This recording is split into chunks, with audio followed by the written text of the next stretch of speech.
Her voice wasn't supposed to be that clear. Usually the medication slurred her words, dulled her tone. But that night, her words cut clean.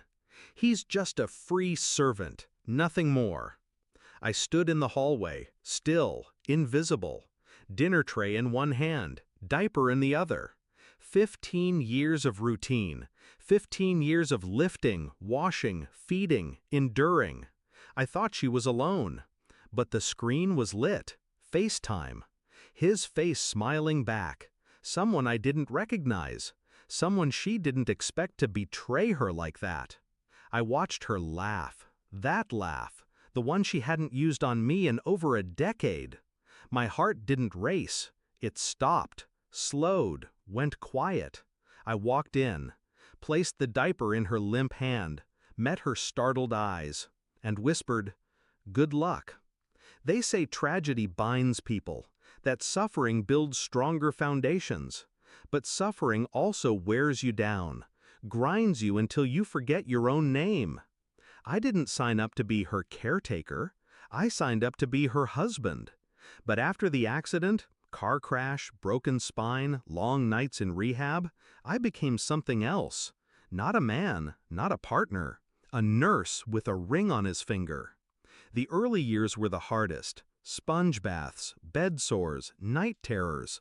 I didn't flinch, didn't run, even when she screamed at me, even when she cried for someone else.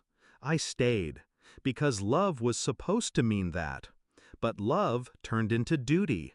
Duty turned into silence, and silence into obedience. Until one sentence broke it all. I started watching her differently after that night, not as a wife, but as a liar with a cage. The calls came at the same time every evening. Headphones in, smile returning, words I hadn't heard in years. She spoke of freedom, of dreams, of a future. Not one word included me. I checked her iPad when she slept, found messages. They weren't just emotional. They were detailed, explicit, cruel. They joked about me, about how I cleaned her, fed her, lived for her. He called me the house rat. She didn't correct him. I began keeping records, screenshots, dates, phone numbers, IPs. I learned who he was. An old flame, married now, 2 kids. She called him her escape, and called me her servant. That was the moment I realized I was never the one she missed. I was the one she used. I printed everything, put it in a manila envelope with no return address, mailed it to his house, to his wife. I didn't add a note, didn't need to. Truth doesn't need decoration. I watched from the hallway as she tried to call him again, but he didn't answer. Not that night, not the next, not ever again. She asked me if the Wi-Fi was down. I smiled. No. That evening she wept. Not because of guilt, but because he ghosted her. I didn't say a word, just turned the monitor off and let her cry into the dark. 2 days later, I packed a small suitcase. Only mine.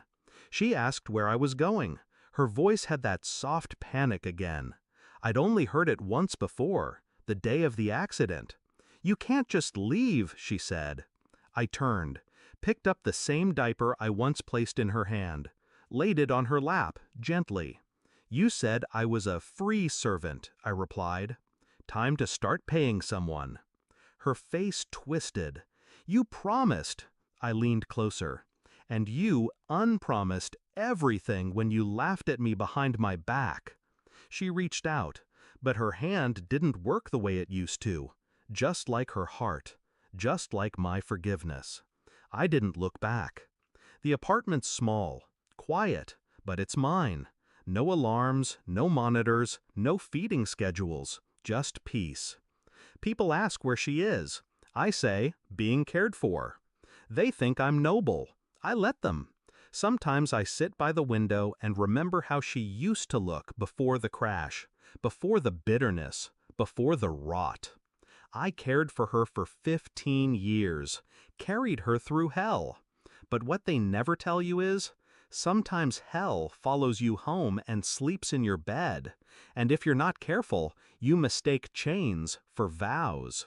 But I've broken mine now, and I don't plan to look back.